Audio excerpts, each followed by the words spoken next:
നേപ്പാളിലും പാകിസ്ഥാനിലും ഭൂചലനം. നേപ്പാളിൽ റിക്ടർ സ്കെയിലിൽ 6.1 തീവ്രത രേഖപ്പെടുത്തി. പാകിസ്ഥാനിൽ 4.5 തീവ്രതയുള്ള ഭൂചലനം ഉണ്ടായി. അശ്വിനിയുണ്ട് വിശദാംശങ്ങളുമായി. അശ്വിനി, എപ്പോഴാണ് ചലനം അനുഭവപ്പെട്ടത്? മറ്റനിഷ്ട സംഭവങ്ങൾ എന്തെങ്കിലും ഉണ്ടായോ? ആശങ്കപ്പെടേണ്ട സാഹചര്യമുണ്ടോ?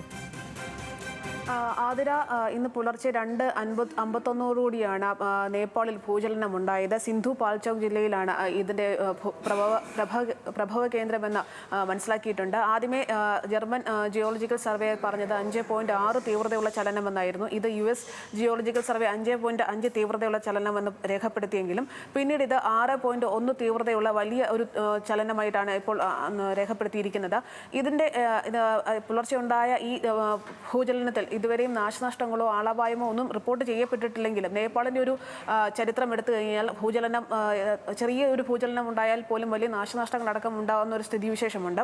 അതുകൊണ്ട് തന്നെ പുലർച്ചെ ഉണ്ടായ ഒരു ഭൂചലനത്തിൻ്റെ വേറെ എന്തെങ്കിലും ദുരന്തം അല്ലെങ്കിൽ അത്തരത്തിലുള്ള ആളപായമോ നാശനഷ്ടങ്ങളോ എന്തെങ്കിലും ഉണ്ടെങ്കിൽ അതിൻ്റെ വിവരം ലഭിക്കാൻ ചിലപ്പോൾ വൈകിയേക്കുമെന്നൊരു ഇതുണ്ട്. അതുകൊണ്ട് കൂടി കണക്കിലെടുത്ത് ഇതിനൊരു ചലനത്തിൻ്റെ തീവ്രത കൂടി കണക്കിലെടുത്ത് ഇതിന് ആളുകളോട് ജാഗ്രത പാലിക്കാൻ നേപ്പാൾ ഭരണകൂടം നിർദ്ദേശവും നൽകിയിട്ടുണ്ട്.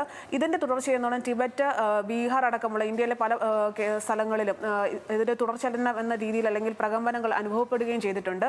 ഇതിന് പിന്നാലെ പുലർച്ചെ 5 മണിയോടുകൂടിയാണ് പാകിസ്ഥാനിൽ ഇപ്പോൾ ഭൂചലനം ഉണ്ടായിരിക്കുന്നത്. അത് ഇത്രയും തീവ്രതയുള്ളൊരു ചലനം അല്ല ഉണ്ടായത്.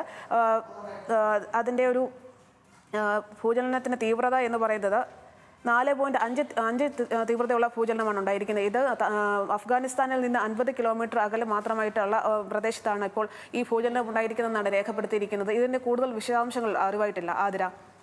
ശരി, അശ്വിനി എസ് ആണ് വിശദാംശങ്ങൾ നൽകിയത്.